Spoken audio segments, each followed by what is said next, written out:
Today about hypoglycemia of newborn. I don't know if you can hear my dog snoring. She's sleeping next to me. Hypoglycemia of newborn.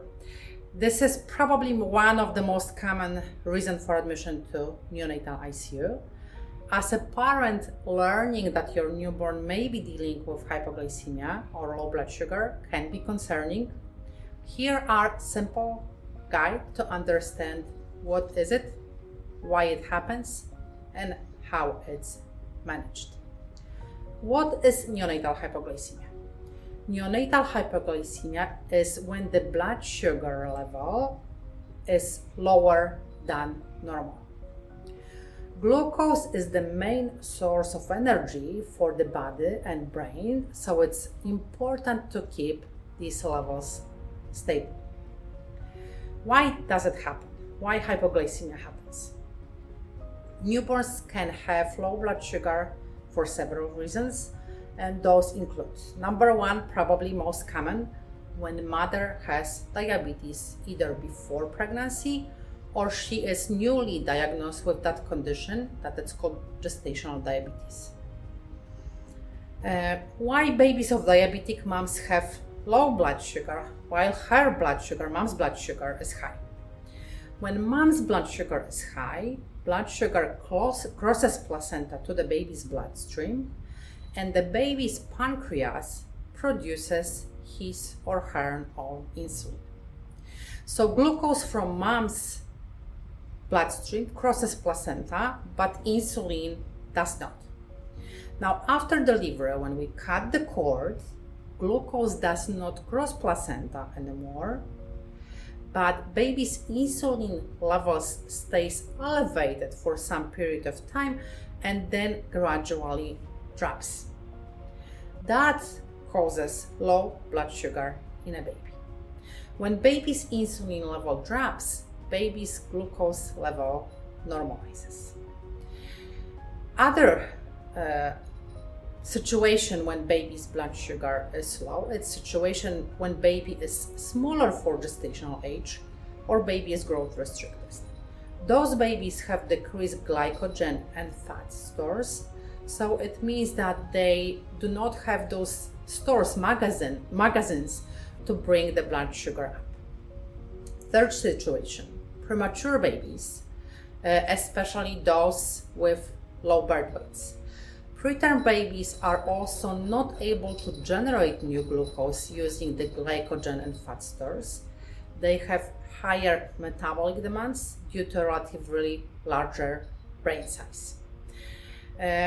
Also, babies that are born under significant stress are at risk for hypoglycemia.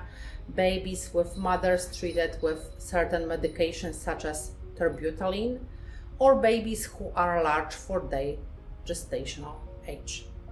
Hypoglycemia can also happen if there is a delay in starting regular feedings.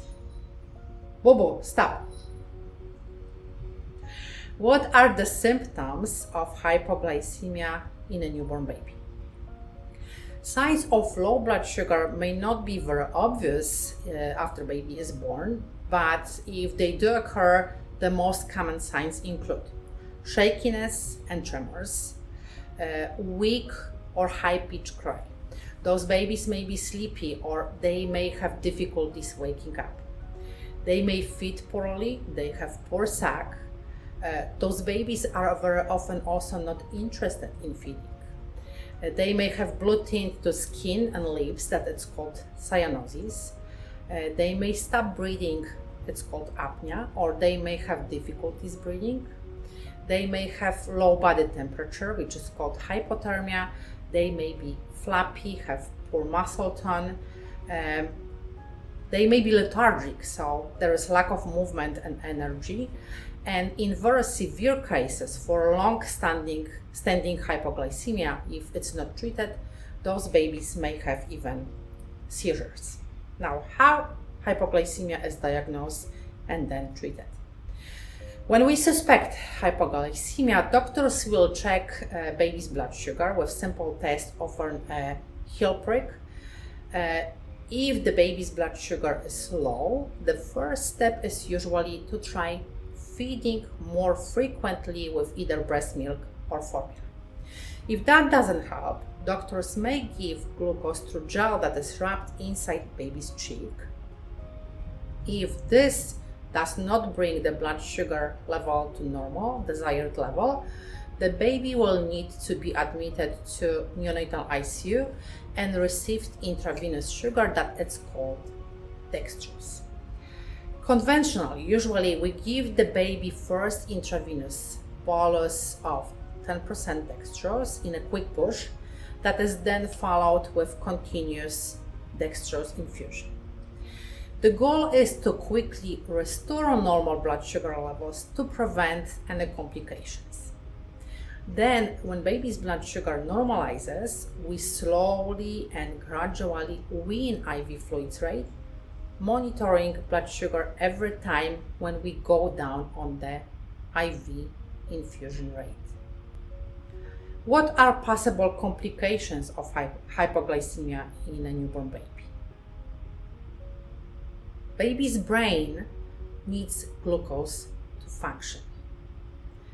Most newborns recover from hypoglycemia without any long-term effects, especially with prompt treatment. And that is why treatment is very important, because not enough glucose can harm baby's brain's ability to function. In case of severe or long-lasting hypoglycemia, it may cause seizures and then serious brain injury. What can we do to prevent hypoglycemia in a newborn baby? In many cases, there may be not a way to prevent hypoglycemia in a newborn baby. For a baby with risk factors, healthcare providers will need to watch carefully for the signs and treat hypoglycemia as soon as possible. Mothers with diabetes, it's important to stress this out, that they should keep their blood glucose levels in a normal range during the pregnancy, because this may help to lower the risk of hypoglycemia for their baby. If there are many questions or any comments regarding topic of neonatal hypoglycemia, please contact me at neonatologyforparents.com.